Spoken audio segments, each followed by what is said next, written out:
ಸಮಾಜವಾದಿ ಭಾರತವನ್ನು ಒಂದು ಭಾರತವನ್ನು ಒಂದು ಜಾತ್ಯತೀತ ಜಾತ್ಯತೀತ ಜಾತ್ಯತೀತ ಜಾತ್ಯತೀತ ಪ್ರಜಾಸತ್ತಾತ್ಮಕ ಪ್ರಜಾಸತ್ತಾತ್ಮಕ ಗಣರಾಜ್ಯವನ್ನಾಗಿ ಗಣರಾಜ್ಯವನ್ನಾಗಿ ರೂಪಿಸುವುದಕ್ಕಾಗಿ ಭಾರತೀಯರೆಲ್ಲರಿಗೂ ಭಾರತೀಯರೆಲ್ಲರಿಗೂ ಸಾಮಾಜಿಕ ಆರ್ಥಿಕ ಮತ್ತು ರಾಜಕೀಯ ನ್ಯಾಯವನ್ನು ವಿಚಾರ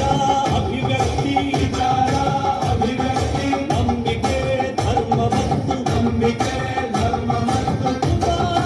ಉಪಾಸನೆಯ ಸ್ವಾತಂತ್ರ್ಯವನ್ನು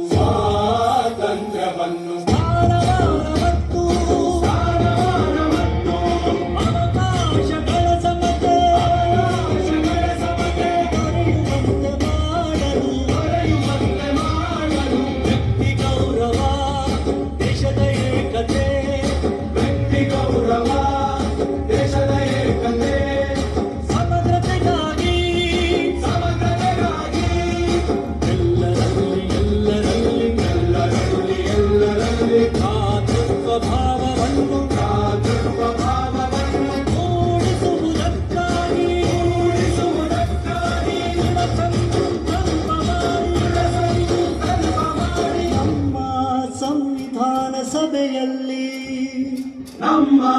ಸಂವಿಧಾನ ಸಭೆಯಲ್ಲಿ 1949 ನವೆಂಬರ್ ತಿಂಗಳ 26 ದಿನ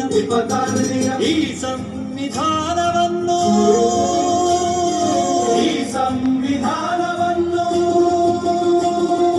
ನಮಗೆ ನಾವೇ ಅರ್ಪಿಸಿಕೊಂಡು